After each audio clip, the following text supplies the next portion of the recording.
Well, why the voters would choose me over the other four candidates is I think I have the best chance to win. And if you look at all the candidates' credentials, I think you'll see I have the most diverse, comprehensive background, both in terms of education and experience. I'm a retired Air Force officer. I worked as a corporate executive. I've worked at a not-for-profit. I've taught college. Worked as a government contractor, and have a master's in business and a PhD in management. So all that together, I think, really informs a lot of the decisions I would make and gives me a pretty broad perspective background to help make decisions and solve problems in Congress.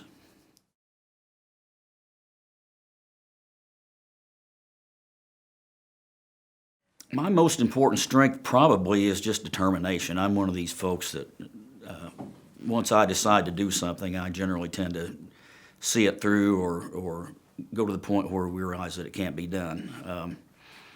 And I tried to do that for a number of reasons. I kind of learned that in the military. It's all about accomplishing the mission and working as hard as you can and getting results, which is kind of the case in the corporate world now too. Everything's results oriented. So I was always brought up that way in the military.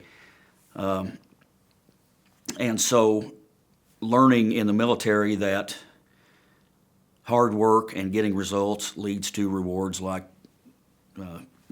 Company Great Officer of the Year or promotions and that sort of thing, kind of instills in you the determination to see something through. And that's why I decided in 2009, actually, I decided that I was going to get a PhD. And I was 53 years old. So I just buckled down for 3.5 years and finished a PhD when I was 56 years old. And I do that too because I think that sets a good example for my kids too. In fact, I have my second youngest daughter just finished nursing school, so hopefully that was a good influence on her.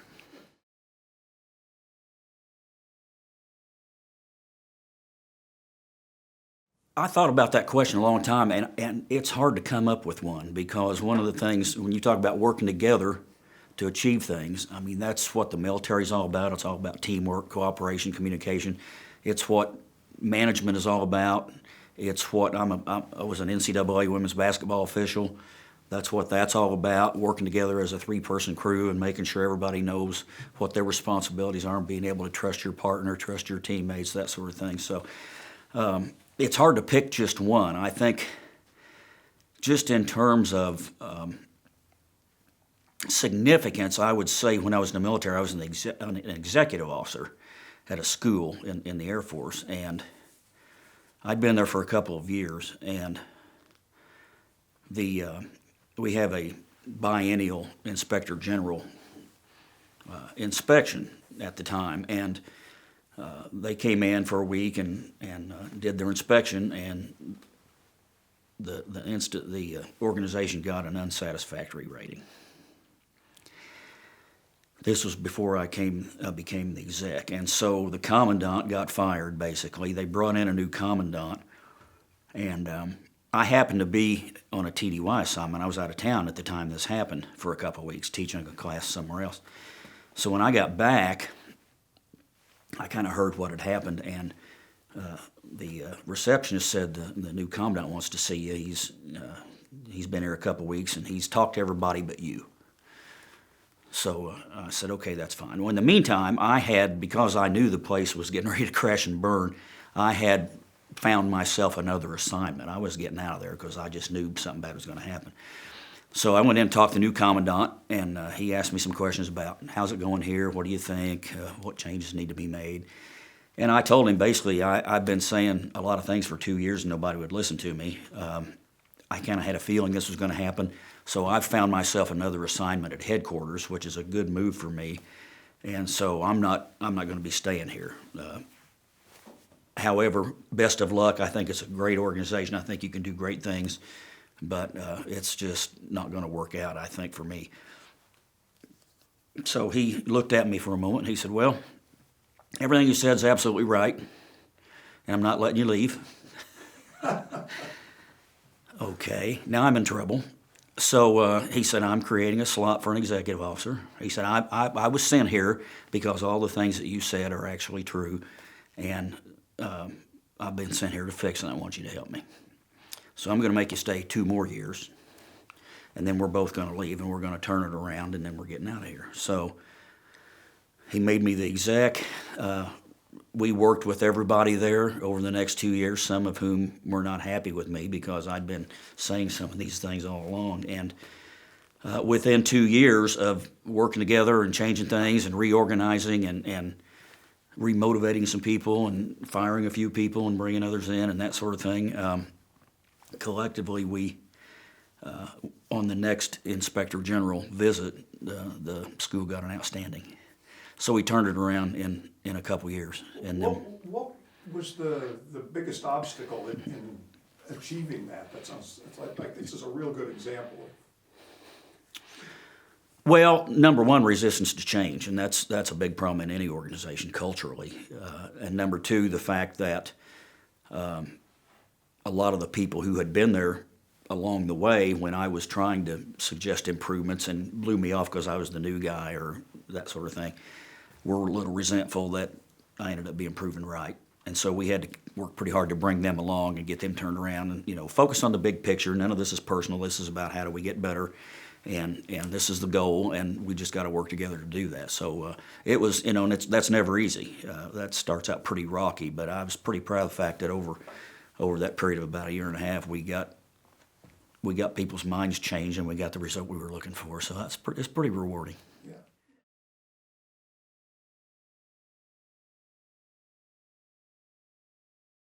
What I've done so far in the 11th District is do 215 events, counting this one. As you may know, I announced back in March, so I would have a year to run. I resigned from my position at Brevard College and decided to just devote a full year to campaigning because I think it's that important that we win this thing. And this is before the district change, and this is before Mark Meadows decided he wasn't going to run again. My 4 opponents both waited till after the districts changed, and it looked easier. I've been fighting the fight for over almost a year now, when it was the same as it was. And the fact that Meadows is not running is kind of good news, bad news. It was a really good high visibility target, nationally known, and there would have been a lot of interest in a competitive race there, and I think it would have been competitive despite the gerrymandering. But the good news is we got rid of him one way or the other, and I'm really optimistic now that with the district changing, it's absolutely winnable. And I was at a forum last night and saw almost all the Republican candidates speak, and whoever the Democrats nominate is going to win this thing. There's no doubt in my mind.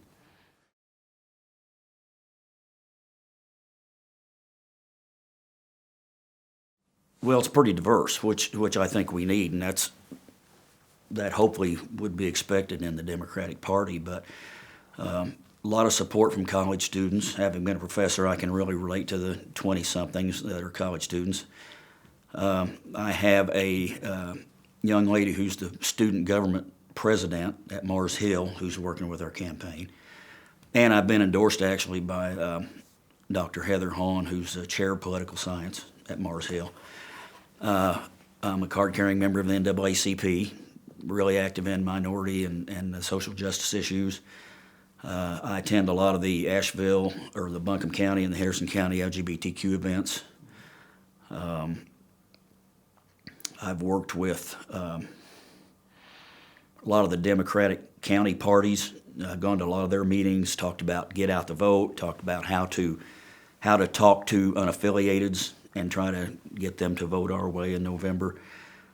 So it's a pretty broad base. Obviously, being a veteran, that helps as well. I've done a lot with some of the veterans groups.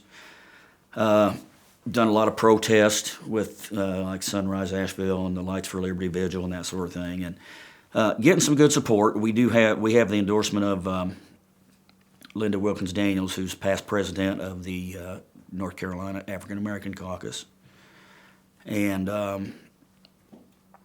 we got the endorsement of Jenna Wadsworth, actually, who's running for Commissioner of Agriculture, and she's actually the youngest female ever elected to office in the state, which is very cool. And we just got a endorsement from a lady named Stephanie Hoffeller, whose name you might recognize. She's the woman who turned in her father's computer that had all the gerrymandering information on it, and actually is the reason that we have a more fair district than we had. So we were really proud of that, and her motivation for doing that was the fact that she did the right thing when it wasn't easy, and she wanted to vote for somebody that she knew would do the right thing even when it wasn't easy. So that was a pretty nice one for us too.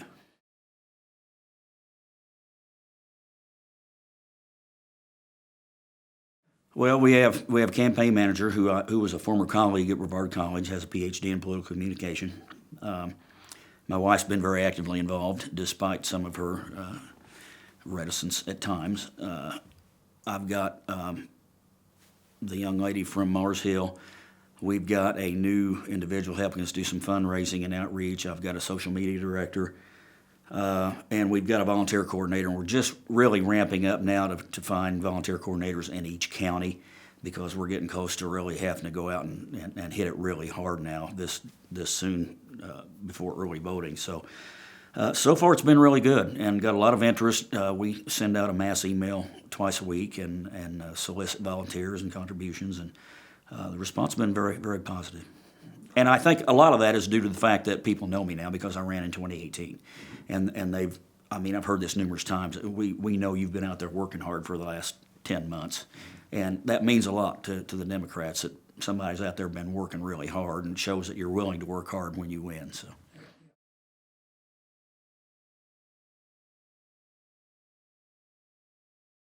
Well, it's really hard in a presidential election year, and we have a Senate race as well. So it's very difficult. Actually, my main issue is getting the money out of politics. So I don't focus a whole lot on fundraising. We don't take any corporate PAC money. We're working on some endorsements from some issues PACs, and we've done pretty well in fundraising. But I think once the primary's over and people realize this is a competitive district, we're gonna get a lot of interest, and I think that's really going to help the fundraising effort. Despite the fact that, right now we have really 6 or 7 viable presidential candidates and 2 viable Senate candidates in the state. So once the primary's over, that field will narrow down, and then they'll start looking at the competitive races. It'll be a lot easier to raise money that way.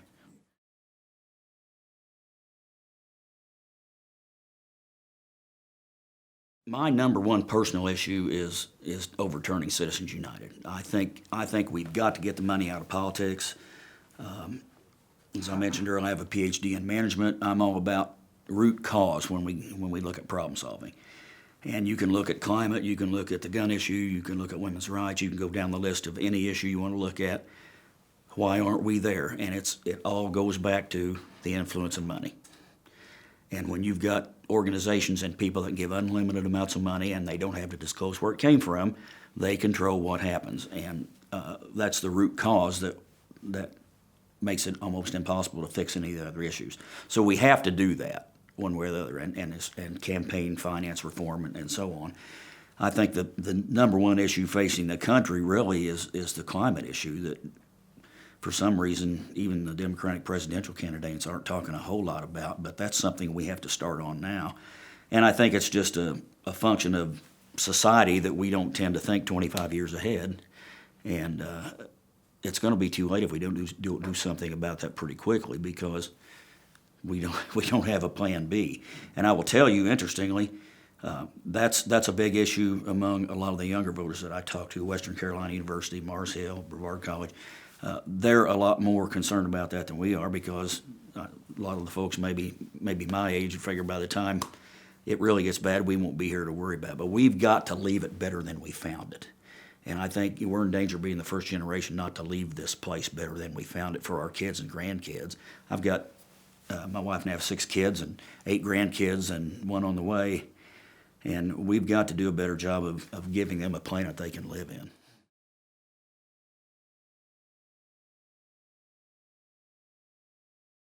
Well, nobody likes negative campaigning, particularly Democrats in the primary. I haven't done any of that. That has gone on already in our primary. But in the general, I prefer to focus on the issues and focus why I'm the best person for the job. Now, that may mean having to point out reasons that the other person may not be the best person for the job. So some people look at that as negative campaigning, but in my opinion, if you are stating facts about your opponent, I don't think that's negative campaigning. I think that's just giving people information so they can make an informed decision. We don't need to get into the name calling and that sort of thing, but if I can say, for example, my opponent is a Trump supporter, that's a fact. That sounds negative to a lot of people, but it's a fact, and I think we have the right to use facts, actual facts, unlike the other side, not alternative facts, but to point out differences in our backgrounds and our record and our positions on the issues, and I think that's entirely fair. It sounds negative sometimes.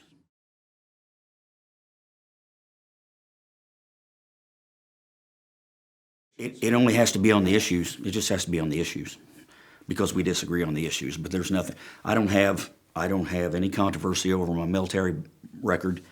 I didn't used to be a Republican. There's no question about where I actually reside. I've got years of experience in the military and the corporate world. There's nothing they can come at me with to point out character flaws and that sort of thing. And that's, I think, what separates me from the others in the primary. If they want to make stuff up, that's fine. Then we'll defend our position on things, or we'll defend our character if they want to do that. I would hope we could keep it on the issues. I don't trust them to do that. But just based on what I heard yesterday from most of those Republican candidates, regardless of who they put up, their positions on the issues are not going to work well for them. They're very, very conservative, and they're going to get that 30% of the Republican base. But we've got the biggest voting bloc in this district is the unaffiliated. And there are a lot of unaffiliated that are very disenfranchised with what the right has done. And I think we'll get them because we have reasonable solutions on how to fix the problems.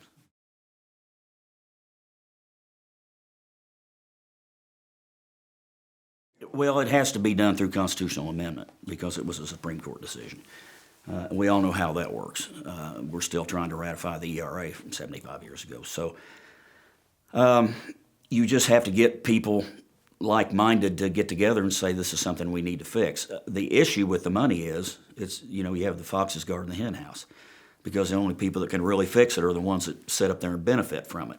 But it's not just Citizens United, it's campaign finance reform in general, and it's also holding members of Congress accountable to the same laws that the people are. For example, it's entirely legal for a senator or a member of Congress to buy or sell stock based on insider information they obtain in closed hearings.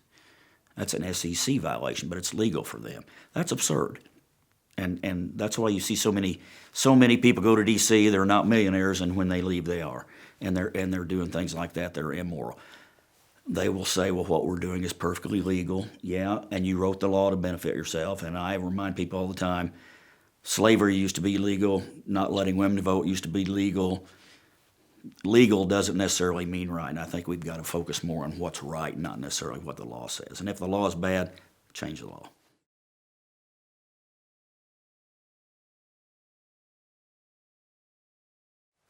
Well, we don't have a big farm community in this district, obviously, but first of all, looking at ways to subsidize the hemp industry, which this would be a good place to do that. Hemp has so many industrial uses. Law enforcement wants to legalize marijuana because they're being forced into positions of having to decide whether someone's hemp is actually marijuana or industrial hemp. They can't really field test it, so it just makes it hard for them. And that's another good reason to just go ahead and decriminalize marijuana in the first place. But in terms of subsidizing farm modernization, we're losing all the small farms. I grew up on a small farm in Indiana. We're losing the small farms. Everything's industrial now. So we've got to create an environment by which small family farms can continue to grow. A piece of farm equipment can cost $300,000 or $400,000, and they can't afford the land anymore. And it's sad to see that go because that's kind of how this country was created, through the family farms and how we feed ourselves and take care of our families and that sort of thing. So grants, low-cost, low-interest loans for farms, business loans, startup loans, loans for equipment, that sort of thing, and looking at ways to modernize the farming methods a lot more with even powering farms, and that goes into some of the green energy aspects of wind power and solar power and that sort of thing. A lot of things we could do there. We subsidize corporations extensively to the fact where a lot of people actually call it corporate welfare. As an example, and I use this example a lot, Amazon Corporation made $11 billion last year and paid zero in corporate income tax. So people are generally a little distraught when they find out they paid more income tax than Amazon did, making $11 billion. We could take care of that problem and divert that money to where it's going to help more the lower income people and the people who want to start up businesses, not just farms, but small businesses and that sort of thing.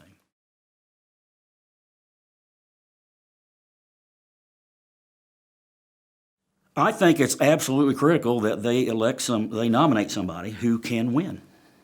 This is about winning in November. We have to nominate someone who does not have anything that, as you mentioned earlier, that the opponent can throw at you and drag you through the mud and do the negative campaigning and character assassination and that sort of thing. So I'm free and clear there. I was vetted in 2018. And I've been running for a year now. If anything is out there about me, we'd have found it by now, and I'm telling you there's not. We've got 4 other people in the race that have been running for 6 or 8 weeks, and I just ask people to do their research, do their homework. Don't just look at a candidate's website. Do your own Google research, talk to people, see who has the best background, the best experience, and has the least negatives that a Republican opponent can use against us, and vote for somebody that can absolutely win in November, and I know we can.